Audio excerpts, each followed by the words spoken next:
alaihi wasallam. Allahumma salli wa sallim ala sayyidina wa maulana Muhammadin wa ala alihi wa sahbihi ajma'in. Bapak Ibu hadirin yang dirahmati Allah, lanjutan kajian kita kitab Riyadhus Salihin min kalami sayyidil mursalin lil Imam Nawawi rahimahullahu taala. Hadis an Aisyah radhiyallahu taala an, hadis riwayat Sayyidah Aisyah.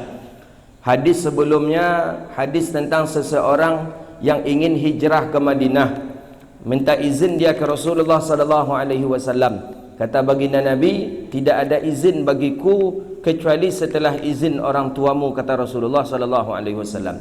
Ini salah satu dalil bahawa ketika musafir jauh meninggalkan ibu bapa, wajib hukumnya minta izin kepada orang tua apabila masih hidup.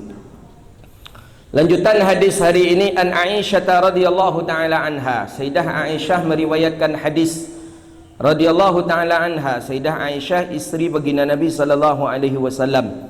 Isteri Nabi dinikahi oleh Rasulullah sallallahu alaihi wasallam dalam masih usia 9 tahun. Ada dalam riwayat 7 tahun, kemudian serumah dengan Rasulullah di usia 9 tahun. Itu dia Sayyidah Aisyah, ummahatil mukminin, ibunya orang mukmin. Siapapun yang mengaku mukmin maka ibunya adalah Sayyidah Aisyah. Aisyatur Ridha, anak tercinta daripada Abu Bakar As-Siddiq. Orang yang dibenci oleh Syiah adalah Sayyidah Aisyah. Aisyah perempuan mulia. Kalaulah bukan karena Sayyidah Aisyah, hilang sekitar 3.000 hadis. Jadi Syiah tu sudah membuang 3.000 hadis Rasulullah. Kenapa? Karena dia membenci Sayyidah Aisyah. Alhamdulillah kita Ahlus Sunnah wal Jamaah cinta kepada Sayyidah Aisyah. Imam Bukhari memasukkan seluruh hadis-hadis riwayat Sayyidah Aisyah ke dalam kitab Sahih Imam Al-Bukhari rahimahullahu ta'ala. Jadi mudah saja menandakan siapa Syiah dan siapa Ahlus Sunnah. Ketika disebut nama Sayyidah Aisyah mereka benci, berarti mereka Syiah. Ketika disebut nama Sayyidah Aisyah tetapi mereka suka, berarti mereka Ahlus Sunnah wal Jamaah. Syiah ni bahaya, bahaya sekali Syiah ni. Mencaci, mencerca sahabat Nabi. Padahal Nabi sudah mengatakan la tasubbu ashabi, jangan kalian caci sahabatku, kata Rasulullah. Man subbuhum subbuni, siapa yang mencacinya maka dia sama dengan mencaciku, kata Rasulullah. Wa man subbuni, siapa yang mencaciku, kata Rasulullah, maka dia Allah masukkan ke dalam neraka. Maka hati-hati kita mencaci sahabat Rasulullah. Jangan sampai kita mencaci sahabat-sahabat Nabi yang mulia, keluarga Nabi, isteri-isteri Rasulullah sallallahu alaihi wasallam. Jadi Syiah tu sampai kapanpun Syiah tu tetap bahaya. Tetap bahaya. Aku dan kawan baru dilantik ni nak membesarkan Syiah pula rencana ni. Tambah berat masalah. Aisyah radhiyallahu taala an. Aisyah ni ummahatul mukminin, akhlaknya baik, sopan, dan memang orangnya iffah. Iffah ni terjaga. Allah sendiri menyantumkan dalam Al-Quran terjaganya Sayyidah Aisyah. Ketika Sayyidah Aisyah dituduh melakukan perbuatan yang tak elok oleh orang-orang dari kalangan dahulu belum Syiah, tapi diistilahkan dengan orang yang loyal lah dengan Sayyidina Ali atau keluarganya Husain, tetapi Allah membetulkan, membenarkan dan melindungi Sayyidah Aisyah radhiyallahu taala an. Beliau Sayyidah Aisyah dimakamkan di Baqi'. Di Baqi' ada taman Baqi'. Datanglah kita ke taman Baqi', yang pergi haji, yang pergi umrah sampai di Madinah jangan sampai tak datang ke Baqi'. Kalau ibu-ibu biasanya dari luar saja, kita laki-laki masuk ke Baqi'. 5.000 sahabat Nabi yang dikuburkan di Baqi' ini. Itu baru sahabat Nabi. Belum lagi para ulama auliaus salihin, Imam Ibn Hajar Al-Haythami, Imam Malik bin Anas, banyak ulama-ulama, ribuan ulama-ulama dikuburkan di Baqi'. Jadi rugi kita kalau tak mengucapkan salam di Baqi'. Sekali kita mengucapkan Assalamualaikum ya ahlil Baqi', lebih daripada 10.000 orang-orang soleh menjawab salam kita. Salam bagian daripada doa. Salam, Assalamualaikum, selamat di atas kamu. Orang-orang ahli Baqi' pun menjawab Alaikassalam.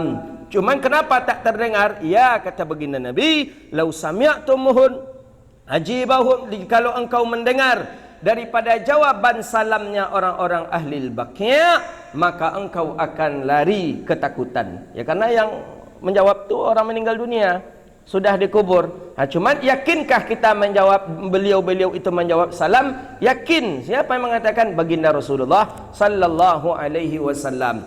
Maka jangan sampai tak kebakit kita kalau sudah sampai ke Madinah. 10,000 lebih orang-orang saleh yang akan mendoakan kita. Allah mengatakan dalam Al-Quran, wala tahsabanna alladhina qutilu fi sabilillahi amwat bal ahya'u 'inda rabbihim yurzaqun.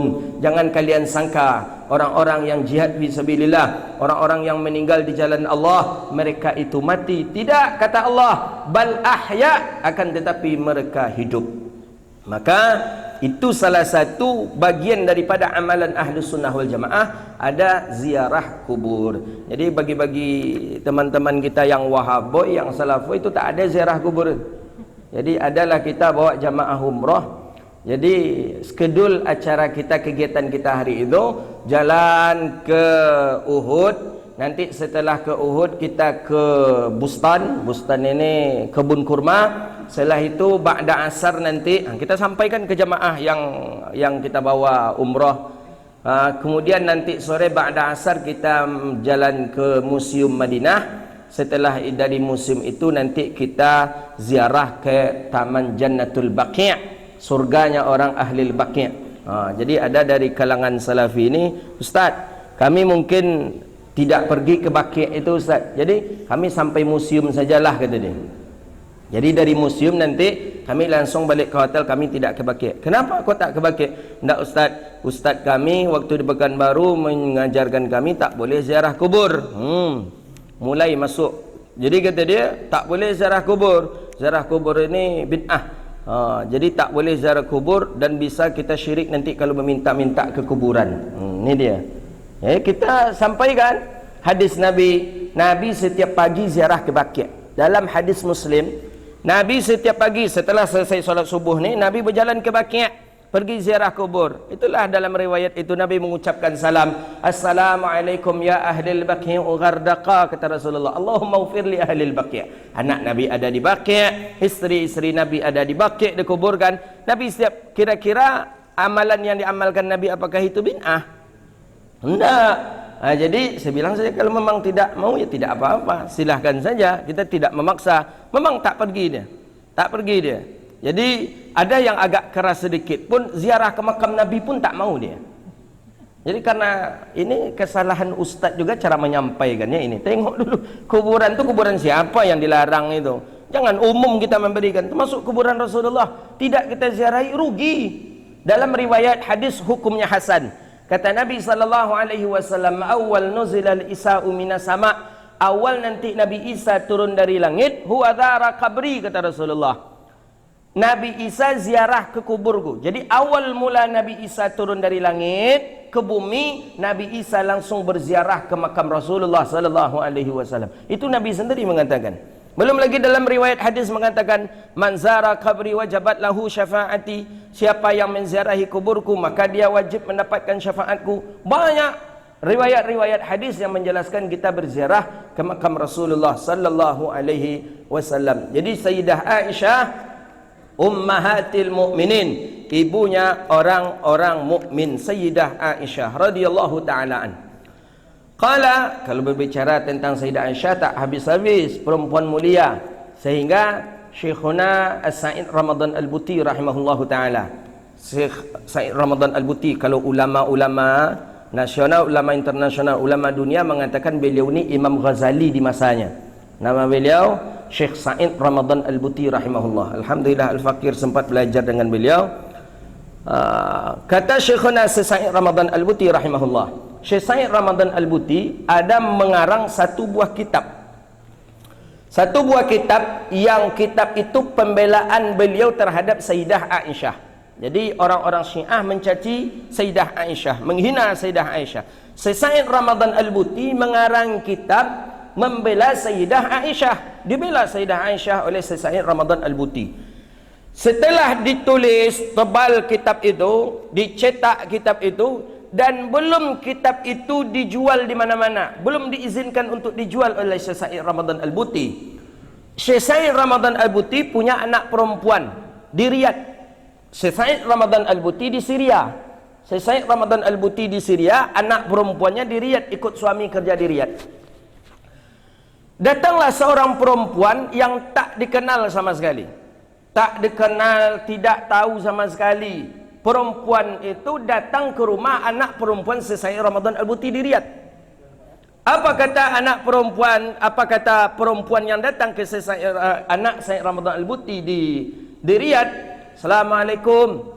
Assalamualaikum. Kata perempuan tadi, dilihat oleh anak perempuan Syekh Ramadan Al-Buti. Ada perempuan. Entah kenapa kata anak perempuan Syekh Ramadan Al-Buti, aku bukakan saja pintuku dalam keadaan mudah. Padahal orang Arab agak susah buka pintu kalau orang-orang tak dikenal. Tapi anak perempuan beliau ni bukakan pintu besar-besar. Langsung anak perempuan beliau tadi bilang, Waalaikumsalam, silahkan masuk. Ada apa? Kata perempuan tadi, sampaikan salamku kepada ayahmu. Ayahmu telah membelaku. Itu kata perempuan. Setelah menyampaikan salam seperti itu, dan perempuan ini langsung pergi dan hilang. Kata anak perempuan Syekh Ramadan Al-Buti. Pergi perempuan tadi, setelah tu tak nampak lagi entah ke mana arah perempuan tadi. Langsunglah anak perempuan Syekh Ramadan Al-Buti menelpon Syekh Ramadan Al-Buti di Syria. Assalamualaikum Bi, ya. Tadi ada perempuan yang datang, dia titip salam kepada ayah. Katanya, terima kasih ayah, engkau telah membantuku. Langsung Syekh Ramadan Al-Buti menangis. Nak, tahukah engkau itu siapa? Orang nanya. Aku tak pernah melihatnya ya, tapi tampangnya cerah, orangnya lembut ya. Kata Syekh Ramadan Al-Buti, nak, itu adalah ummahatil mukminin, itu adalah Sayyidah Aisyah Ridha. Jadi datang bisa saja Allah gerakkan orang untuk nak membela Syekh Ramadan. Padahal anak Syekh Ramadan Al-Buti tak tahu kalau ayahnya sedang menulis kitab pembelaan terhadap ummahatil mukminin Sayyidah Aisyah. Maka banyak ulama-ulama yang membela Sayyidah Aisyah ummahatil mukminin. Kita pun sampai mati tetap akan kita bela ibunya orang mukmin Sayyidah Aisyah radhiyallahu taala an. Coba dialog-dialog dengan orang Syiah. Kurang ajar sekali Sayyidah. Orang-orang Syiah ni dituduhnya Sayyidah Aisyah meracun Nabi, dituduhnya Sayyidah Aisyah yang melakukan propaganda terhadap di rumah tangga Rasulullah. Tidak, ummahatil mukminin, orang baik beliau. Ketika Nabi bertanya ke Jibril, ya Jibril, di antara sekian banyak isteriku ini, siapa di antaranya yang akan menemaniku nanti di surga? Dibentangkan oleh Jibril sutrah daripada kain sutra. Kemudian kata Jibril, hadhihi huwal Muhammad, inilah dia Muhammad orangnya. Tengok, kata Nabi Muhammad, muncullah daripada sutrah itu wajah Sayyidah Aisyah. Jadi setelah Khadijah, isteri yang tercinta Rasulullah adalah Sayyidah Aisyah Ridha radhiyallahu anhum ajma'in. Qala, apa kata Sayyidah Aisyah? Qala Nabi sallallahu alaihi wasallam. Nabi sallallahu alaihi wasallam bersabda. Apa kata Nabi? Ar-rahimu mu'allaqatun bil arsy. Taqul man wasalani wasalahu Allah, wa man qata'ani qata'ahu Allah. Muttafaqun alaih. Rahim, ada yang memaknakan rahim memang rahim yang ada di dalam perut ibu. Ada yang mengatakan rahim itu maknanya kasih sayang. Mu'allaqan bil arsy, itu digantungkan di arsy. Di arsy, digantungkan di arsy. Kemudian berkatalah rahim tadi. Apa kata rahim? Man wasalani wasalahu Allah. Siapa yang menghubungi ia akan daku, maka menghubungi pula lah Allah akannya. Wa man qata'ani qata'ahu Allah. Siapa yang memutuskan akan aku, maka memutuskan pula lah akan dia oleh Allah. Maksudnya apa? Orang yang menghubungi silaturahim akan Allah hubungi pula antara dia dengan Allah. Jadi orang yang menghubungi silaturahim, menjaga silaturahim, dia akan selalu dekat dengan Allah. Tapi siapa yang memutuskan silaturahim, Allah pun memutuskan diri daripadanya. Jadi tidak akan ada dia mengingat Allah, tidak akan ada dia sedatang sayang untuk menyembah Allah, tidak ada, karena Allah sudah memutuskan hubungan silaturahim dengannya. Itu hadis yang pertama yang kita riwayatkan daripada Sayyidah Aisyah. Jadi itu penting silaturahim. Jaga selalu silaturahim, jangan sampai putus. Kalau kita putus silaturahim, Allah pun memutuskan hubungannya dengan kita. Jadi capek saja kita berdoa, ternyata doa tak dikabulkan Allah. Capek saja kita ibadah, ternyata ibadah kita tidak diterima Allah. Kenapa? Karena memutuskan hubungan silaturrahim. Hadis berikutnya an Ummil Mukminin, isteri Nabi lagi. Siapa namanya? Maimunah binti Haris. Ini daripada sahabat, daripada isteri Rasulullah sallallahu alaihi wasallam. Namanya Maimunah. Maimunah ini daripada isteri Rasulullah sallallahu alaihi wasallam. Dalam riwayat ini isteri Nabi yang terakhir. Namanya Maimunah. Jadi Nabi itu istrinya banyak. Ada mengatakan 9, ada mengatakan 12. Itu isteri-isteri Rasulullah sallallahu alaihi wasallam. Pertama itu Khadijah, setelah itu Saudah, setelah itu Abdullah, Aisyah, Hafsah, Ummu Salamah. Begitu isteri-isteri Rasulullah sallallahu alaihi wasallam. Ummu Habibah, kemudian terakhir daripada isteri Nabi ada namanya Maimunah. Maimunah ni perempuan salihah, sudah Islam dengan Nabi ketika di Makkah. Di Makkah Islam, kemudian setelah itu ikut dengan Rasulullah sallallahu alaihi wasallam. Jadi Maimunah ni isteri Nabi yang dinikahi oleh Nabi setelah perjalanan umrah. Jadi ketika perjanjian Hudaibiyah, Muhammad boleh 3 hari saja di Makkah. Lebih dari 3 hari tak boleh, diusir. Mulailah masuk Hudaibiyah. Hudaibiyah sampai sekarang ada Hudaibiyah. Sumur tempat kita miqat Hudaibiyah itu di sanalah Nabi terlantar dulu setelah adanya perjanjian Hudaibiyah. 3 hari Nabi mulai masuk. Mulai masuk dari Hudaibiyah itu, mulailah orang-orang mengucapkan lafaz talbiyah. Labbaik Allahumma labbaik, labbaik la syarika laka labbaik, innal hamda wan ni'mata laka wal mulk la syarika lak. Orang-orang kafir Quraisy Makkah sudah lari semuanya ke gunung mereka. Sedangkan Maimunah masih menunggu di kota Makkah. Maimunah menyimpan keislamannya. Teriak lafaz talbiyah, labbaik Allahumma labbaik, labbaik la syarika laka labbaik. Berserta Nabi ada 141 rombongan. Setelah selesai, kemudian Maimunah mendekati daripada suami kakaknya Abbas. Jadi kata dia, tolonglah aku ingin dengan Muhammad. Aku menginginkan dengan Muhammad. Islam sudah menginginkan, maksudnya ingin daripada menikah dengan Rasulullah, karena dia telah bercerai ini. Namanya Maimunah. Jadi Maimunah ni keturunan hebat-hebat. Termasuk Maimunah ni punya kakak. Nama kakaknya Asma binti Umais. Asma binti Umais ini menikah dengan Ja'far bin Abi Talib dengan Sayyidina Ali. Jadi Ali dengan Ja'far ni kakak beradik ni. Ja'far bin Abi Talib, Ali bin Abi Talib menikahi Asma binti Umais. Kok bisa Ustaz? Bisa. Jadi awalnya Asma ni menikah dengan seorang Abdul Mu'ti kalau tak salah. Abdul Mu'ti ni ikut Muslim, perang, meninggal. Menikahlah dengan Ja'far. Ja'far ni kakaknya Ali bin Abi Talib, namanya Ja'far. Nabi dulu tidur dengan Ja'far ketika Nabi berangkat Isra Mi'raj, itu dengan Ja'far Nabi tidur. Ja'far bin Abi Talib ikut perang, Ja'far meninggal. Menikah pula lah Asma binti Umais ini dengan Abu Bakar As-Siddiq. Jadi kawan-kawan tadi itu bini kawan, bini awak je rupanya. Menikah dengan Abu Bakar. Ketika menikah dengan Abu Bakar As-Siddiq, Abu Bakar As-Siddiq meninggal dunia, menikahlah Asma binti Umais dengan Sayyidina Ali.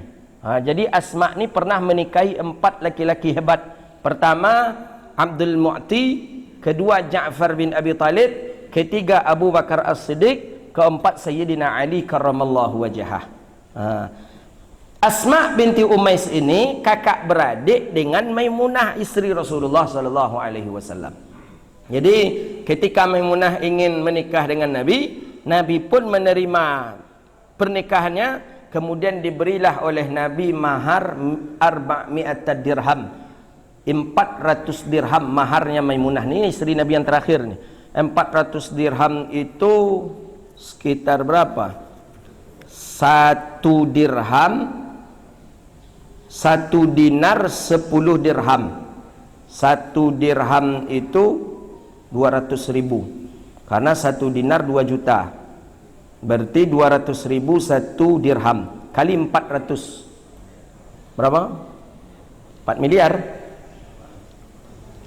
Dia 200.000 1 dirham dikali 400. Berapa? Mana orang matematik? Hah? 800 juta. Masya Allah, itu maharnya. Jadi mahar itu bukan murah. Mahar istri-istri Rasulullah itu mahal. 800 juta? 80 juta? Lah mulai khilafiyah ulama ulama Nurul Huda. Begitulah mahalnya daripada maharnya istri Rasulullah sallallahu alaihi wasallam. Itu langsung diberikan oleh Nabi 400 dirham. 400 dirham. 1 dirham 200.000. Karena kali-kalinya itu 1 dinar itu 2 juta. 1 dinar 2 juta. 1 dinar itu 1 dinar 2 juta. 1 dinar 2 juta.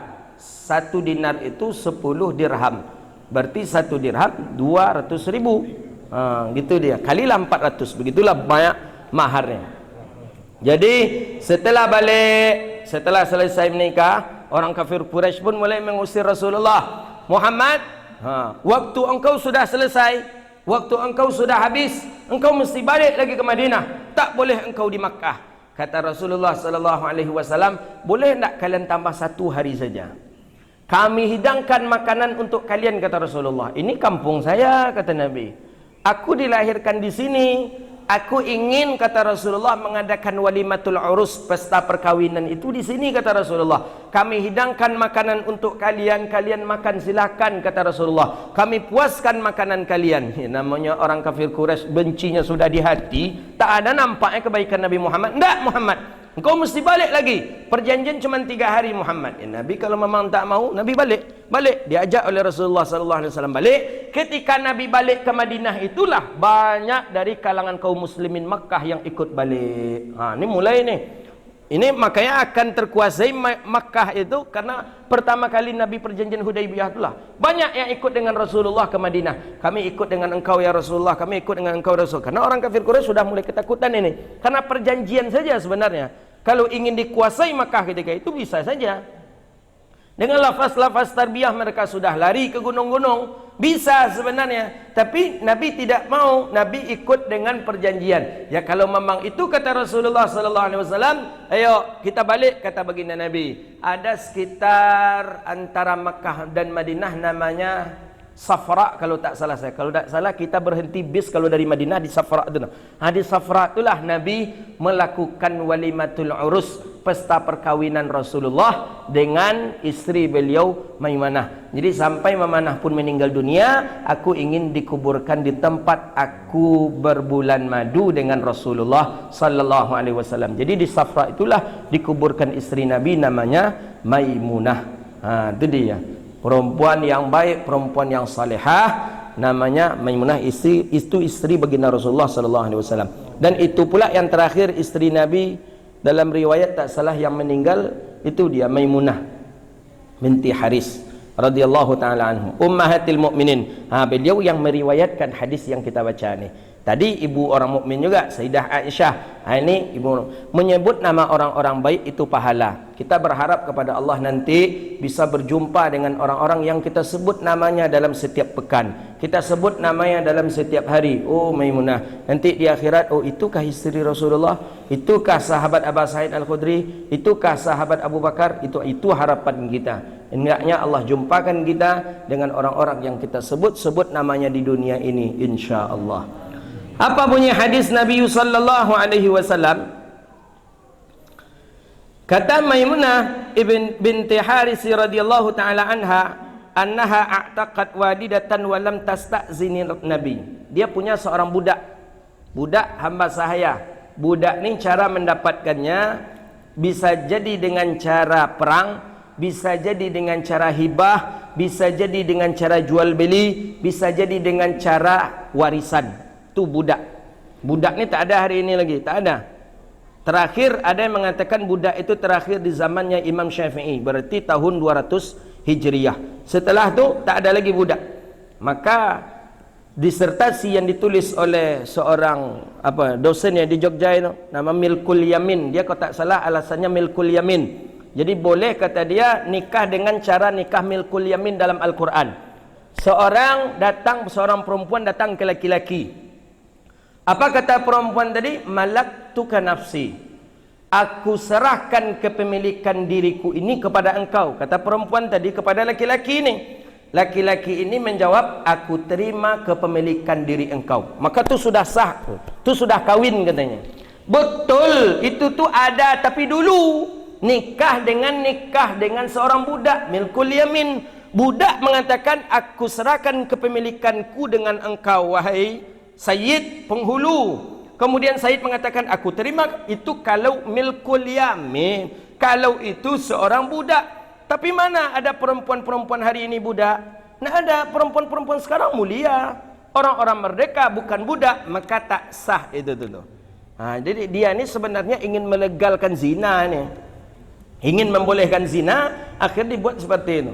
Kalau memang itu boleh, di mana harga diri perempuan ni? Kita suka ke perempuan, bawa perempuan tadi ke penginapan, ke hotel apa, cukup ajari perempuan tadi, serahkan diri engkau kepadaku. Dah, aku serahkan diriku kepadamu bang. Jadi kata abang tadi, aku terima aku terima kepemilikan dirimu. Lah boleh, itulah halal tu. Mana pula haram, na'udzubillah, zina itu. Jadi memang semakin cerdas orang ni, rupanya semakin besar pula setannya untuk menghalalkan zina, nampak. Ada-ada saja caranya. Tak boleh, itu haram hukum. Haram, na'udzubillah. Annaha a'taqat walidah. Jadi Maimunah ni punya budak. Dia merdekakan budaknya, tapi tidak minta izin ke Rasulullah, belum minta izin ke Nabi. Dia sudah memerdekakan. Falamma kana yaumuha alladhi yaduru 'alaiha fihi. Manakala datanglah hari yang itu jatah atau jadwal daripada Ummul Mukminin Maimunah. Jadi datanglah jadwal Rasulullah di rumah Maimunah. Nabi datang ke rumah Maimunah karena itu jadwal Maimunah di hari itu. Yadur namanya. Itu yadur. Yadur tu pembagian jatah. Nabi tu adil dia. Maka ayat Allah kan sudah menjelaskan itu. Fankihu ma tabalakum minan nisa mathna wa thulatha war ruba' fa in khiftum alla ta'dilu fawahidah. Boleh menikah, silakan, nak 2, nak 3, nak 4. Tapi kalau adil, kalau engkau takut tidak adil, kata Allah, 1 saja cukup. Nabi adil. Ini maksud yadur ni. Pembagian hari Nabi adil. Adil Rasulullah. Begitu juga dengan musafir. Nabi pakai Qur'ah. Ketika Nabi pergi ke Hudaybiyah, Nabi cabut dari isteri Rasulullah. Siapa? Tercabutlah nama Ummus Salamah. Ummus Salamah yang pergi ke Hudaybiyah, perjanjian Hudaybiyah ketika itu. Nabi adil. Jadi datanglah masanya, tu yadur namanya. Yadur tu pembagian jatah, Nabi adil. Sampailah masanya yaduru 'alaiha, di saat Nabi, jadwal Nabi di rumah Maimunah. Qalat, langsung Maimunah memberitahu ke Rasulullah, Ash'arta ya Rasulullah anni a'taqattu walidati. Adakah engkau mendengar ya Rasulullah? Sudah tahukah engkau ya Rasulullah bahwa sesungguhnya aku memerdekakan budakku?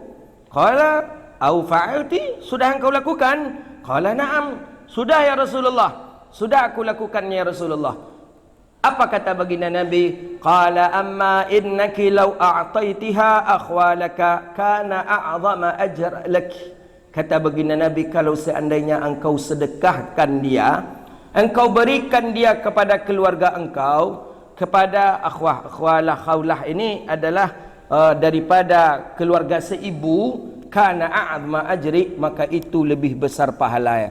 Jadi lebih besar pahala engkau berikan dia kepada dunsanak family dibandingkan engkau merdekakan. Kenapa? Kalau merdekakan sekedar terbebas si budak tadi. Kalau kita bersedekah kepada keluarga, silaturahim pun terjaga, kemudian pun kita dapat pahala karena sudah memberikan atau bersedekah. Itu dia. Jadi seelok-elok sedekah kepada silaturahim terjaga, kepada keluarga silaturahim terjaga, kita pun dapat pahala sedekah. Itulah dia hadis daripada Ummul Mukminin Maimunah. Jadi kata fikih hadis ini, at-tasarrufu zaujah mutlaqan bi ghairi izni zaujiha. Jadi boleh seorang istri bertasarruf. Tasarruf ini memanfaatkan hartanya tanpa seizin suami. Kalau harta itu harta istri, itu menurut jumhur. Istri, uang istri. Maksudnya istri ini sudah punya harta warisan dari ayahnya umpamanya. dari atau dari maknya. Boleh seorang isteri memakaikan harta itu kemana nak ia belikan. Nak dia belikan rumah, nak dia belikan mobil, nak dia belikan ke tanah tanpa izin suami boleh. Kenapa? Karena harta-harta isteri. Itu dalam fikih. Tapi menurut mazhabnya Imam Maliki tak boleh. Menurut mazhab Maliki, baik itu harta tadi milik si isteri atau tidak milik si isteri, tetap si isteri berkewajiban untuk minta izin kepada suami. Faham kira-kira perbedaannya? Kalau harta itu bukan punya si istri, itu mesti minta izin kalau dalam jumhur. Tapi kalau harta itu punya si istri, maka tidak mengapa istri untuk tidak minta izin. Begitu dia. Ibu-ibu kok selama kau minta izin ke apa-apa? Belanja apa, apalagi sekarang sudah ada bisa COD namanya. Bisa bayar di rumah, hanya kirimnya pesan aja barang, bang bayar lagi bang, kata dia. Ketikanya memesan barang itu pernah enggak dia bertanya minta izin ke kita? Kalau enggak, kalau dalam fikih tak boleh tuh, karena dia mesti minta izin dulu. Gitu. Mak sampai ke situ pun dibahas ustaz, kata dia. Ya memang iya. Kita istri-istri kita kan bisa sekarang manfaatkan handphone. Nak pesan barang, pesan. Bisa COD, istilah COD itu di rumah bayar. Jadi baranglah tiba, apa kata orang rumah? Bang bayarlah lagi bang, kata. Macam mana? Tidak dibayar? Nak mungkin. Ini orang dah datang bawa barangnya. Dibayarlah oleh suami. Ternyata kalau dalam hukum fikih, kalau uang suami, mesti ibu-ibu minta izin. Tapi kalau ibu-ibu pun nak makai dengan uang ibu-ibu, tak apa-apa tidak minta izin. Begitu menurut syarah daripada kita. Ya, jadi mesti minta izin itu kalau nak pakai uang suami. Kalau nak pakai uang ibu-ibu silahkan, tidak apa-apa. Kecuali menurut Imam Malik walaupun pakai uang ibu-ibu ataupun tidak, tetap hukumnya tidak boleh. Hadis berikutnya an Asma. Perempuan semua periwayat hadis subuh ni. Pertama tadi Sayyidah Aisyah, kemudian yang kedua Maimunah, yang ketiga Asma pula lagi. Pandai Imam Nawawi. Hadis ni sahih. Hadis pertama tadi muttafaqun alaih, hadis kedua muttafaqun alaih, hadis ketiga pun muttafaqun alaih. Jadi kalau muttafaqun alaih itu hadis yang tertinggi martabatnya. Paling tinggi kesahihan hadis itu muttafaqun alaih. Kalau di bawah itu sahihaihima, di bawah itu sahih, di bawah itu hasan, di bawah itu baru dhaif.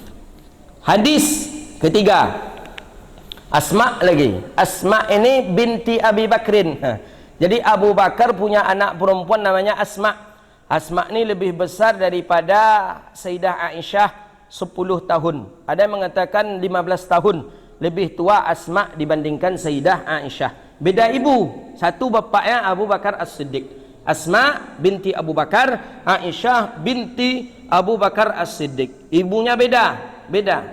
Jadi kata Asma binti Abi Bakar As-Siddiq. Ini dia punya ibu musyrik. Ibunya belum muslim. Asma ini ibunya belum muslim. Jadi Asma ini nama ibunya Khailah. Ada kita buat nama anak Khailah, itu nama ibunya Asma itu. Istri Abu Bakar As-Siddiq, Khailah. Jadi memang Asma ini sudah kuat imannya. Asma yang mengantarkan makanan ke gua ketika ayahnya dengan Rasulullah di gua. Maka tak gentar dia sedikit pun. Maka kata Rasulullah, termasuk dari kalangan perempuan yang pemberani, yang cerdas, itulah Asma. Bayangkanlah ketika mengantarkan makanan ke atas gunung. Tinggi gunung tu pak. Sekarang saja sudah ada tangga, 1,5 jam kita mendaki ke gunung itu. Bayangkan dulu tidak ada tangga. Seperti apa kira-kira mendaki ke gunung yang tinggi itu. Jadi Asma binti Abu Bakar di bawah. Telapak kaki Asma ni sudah nampak, karena di pasir kan nampak telapak kaki. Cerdaslah Asma ni. Dipinjamlah kambing-kambing penduduk kota Makkah itu, disewa saja, biar aku yang mengembalakan kambing kalian, kata Asma. Dibawalah oleh Asma sambil mengantar makanan. Kambing tadi di bawah. Banyak kambing, hilanglah jejak telapak kaki Rasulullah nanti ketika Nabi pergi hijrah ke Madinah. Jadi Asma ini umurnya panjang. Ada yang mengatakan umurnya sampai 90 tahun, ada yang mengatakan umurnya sampai 100 tahun. Asma anak daripada Abu Bakar As-Siddiq, menikah kali pertama dengan seorang musyrik, kemudian tu nikah lagi dengan Zubair ibn al-Awam, lahir anak namanya Abdullah. Abdullah itulah yang meminum darah Nabi. Itu dia. Banyak nama orang dari tadi lah, ada nak hafal. Lai atau enggak? Isteri Nabi tadi siapa namanya? Ini tanya lagi. Maimunah. Satu lagi Aisyah. Maimunah tadi punya suami 4 orang. Suami pertama siapa? Abdul Mu'ti. Suami yang kedua Ja'far. Suami yang ketiga Abu Bakar, baru Ali terakhir. Hafal tu nama orang-orang soleh tu. Ini nama tambah pula Asma ni lagi. Jadi Asma ni menikah kali yang kedua dengan Zubair bin Awam. Zubair bin Awam ni menikah dengan Asma ni, lahirlah anak namanya Abdullah. Abdullah tu yang meminum darah Nabi. Jadi Abdullah datang ke rumah Nabi kecil. Nabi suruh membuang bekam. Nabi kan berbekam. Nabi suruh, hadis ni sahih ni, bukan dhaif ni. Buang darahku ini, kata Rasulullah, ke tempat yang tak ditengok oleh orang. Berjalanlah Abdullah. Abdullah patuh. Yang menyuruh kan apa yang tiba dia? Omnya. Karena Asma dengan Aisyah kakak beradik. Aisyah menikah dengan Rasulullah. Apaknya lah bahasa kita ya, omnya. Suami tante, gitulah kalau ni. Jadi Abdullah ni ke Aisyah panggil Abdullah, panggil tante. Pak Uwo. Bukan. Tulang. Jadi pergilah patuh Abdullah, pergi Abdullah sambil bawa darah Rasulullah. Buang di tempat yang tak ditengok oleh orang. Kemana nak dibuang? Tengok kiri kanan, tak ada orang. Tak ada orang. Nak dibuang oleh Abdullah, ingat Nabi nyuruh di tempat yang tak ditengok oleh orang. Dia kan orang, buang pasti dia menengok. Akhirnya dipejam matanya oleh Abdullah, diminum darah Nabi. Cerdas Abdullah itu, dipejam matanya minum. Habis dalam gelas itu, segelas. Balik Abdullah bawa gelas kosong. Antarmiha, sudah engkau buang? Sudah ya Rasulullah. Di mana? Di tempat yang engkau suruh ya Rasulullah. Main bawa apa tadi Pak Uwo? Di tempat nan Pak Uwo suruh Pak Uwo ni. Di mana kata Rasulullah? Di tempat yang tak ditengok oleh orang. Kata Nabi, di mana? Di mana tempat yang tak ditengok oleh orang? Kata Abdullah bin Zubair, syarabtu ya Rasulullah. Aku minum ya Rasulullah. Engkau minum kata Rasulullah. Iya. Itulah kata Nabi. Ada dalam satu riwayat ni khilafiyah ulama, man khalata damuhu 'ala dami dakhala al-jannah ma'i. Orang yang bercampur darahnya dengan darahku, maka masuk surga bersamaku. Itulah anak Asma, namanya Abdullah bin Zubair. Itu dia. Zubair bin Awam ayahnya, Asma ibunya, kakeknya Abu Bakar As-Siddiq. Itu darah Nabi saja, darah yang lain tak boleh. Hukum darah haram. Ijma' ulama, sepakat ulama hukum darah haram. Darah apapun tak boleh. Begitu. Dan darah minum lo darah ustaz nanti lagi mampu, ustaz tu mampu pula awak lah. Jadi Asma ni termasuk perempuan yang banyak meriwayatkan hadis. Jadi Asma ini sayang betul ibunya kepadanya. Ibunya ni seorang musyrik. Sayang. Setiap saat ibu datang. Setiap saat ibu datang menjumpai Asma. Setiap saat ibu datang menjumpai Asma. Ibu datang kadang membawa hadiah, membawa zabib. Zabib ni anggur kering tu zabib ni. Kalau kita ingin cerdas, anak-anak kita atau kita pun jangan sampai pikun, minum atau makanlah zabib itu 21 biji sehari. Itu dalam beberapa kitab saya bacain. Kalau maka orang Arab itu kuat makan zabib. Zabib tu anggur kering. Anggur kering. Kalau kita kismis, kismis tu zabib itu. Itu salah satu untuk menguatkan hafalan. Jadi yang menguatkan hafalan itu 2. Siwak satu, zabib itu satu, kismis itu satu. Makan 21 sehari 21. Itu membuangkan balgham. Balgham itu dahak yang di sini dahak yang di sini itu terbuangan. Itu penyebab lupa. Penyebab lupa itu dahak. Itu dalam kitab Ta'limut Ta'lim. Maka bagi orang yang banyak minum, banyak dahak, maka orang itu pelupa. Buka kitab Ta'limut Ta'lim karangan Imam Az-Zarnuji rahimahullahu taala. Makanya dengan memakan anggur kering tadi, zabib atau kismis tadi, itu mengurangkan dahak gitu, mengurangkan balgham. Di Arab murah, sekilo tu paling sekilo tu 15.000 lah. 4 pon. Ya 15.000. Di sini berapa? Mahal kan? Di kita mahal kismis. Kalau di Arab mudah. Makan. boleh dicampur dengan kue apa segala macam, makan kismis. Bagus kismis itu. Qala, jadi ada ibunya tadi datang membawa kismis, membawa daging, kadang membawa roti. Jadi Asma ni masih ragu-ragu, boleh enggak menerima. Sering ditolak. Enggak usahlah bu, bawa aja pulang bu. Sering ditolak oleh Asma. Jadi Asma ni merasa bersalah ni. Bertanyalah dia ke Rasulullah sallallahu alaihi wasallam. Qadimat alayya ummi wa hiya musyrikah. Datang kepadaku ibuku dan dia dalam keadaan musyrik, dia tidak muslim. Fi ahdi Rasulillah, di masa Rasulullah sallallahu alaihi wasallam. Fa astaftaitu Rasulullah, aku datang minta fatwa ke Rasulullah. Aku bertanya ke Rasulullah.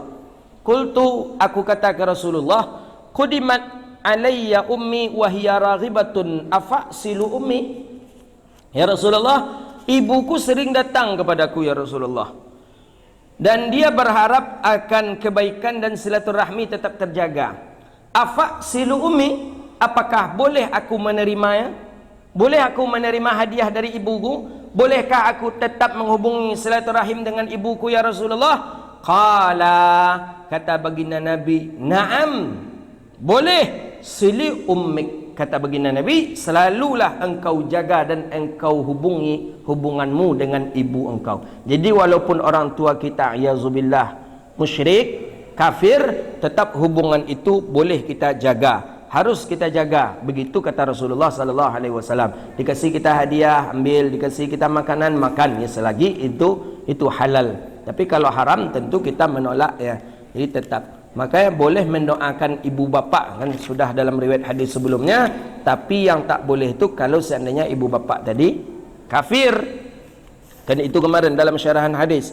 Kalau dia kafir tak boleh kita mendoakan. Kalau dia mukmin boleh kita mendoakan. Allahumma ighfir lana dhunubana wa liwalidayna warhamhuma kama rabbayana shaghira.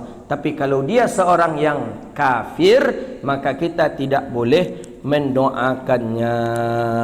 Hadza wabillahi at-taufik. Ada lagi perempuan lagi, Zainab namanya. Banyak. Jadi perempuan-perempuan yang baik-baik itu banyak. Perempuan-perempuan mulia itu banyak. Ini ada namanya lagi Zainab Ats-Tsaqafi imraati Abdullah ibni Mas'ud. Kita baca hadisnya, agak panjang hadisnya. Jadi beliau ini istri daripada sahabat Nabi yang bernama Abdullah bin Mas'ud. InsyaAllah tahun depan akan kita baca. Lama, setahun lagi insyaAllah. 1 tahun lagi.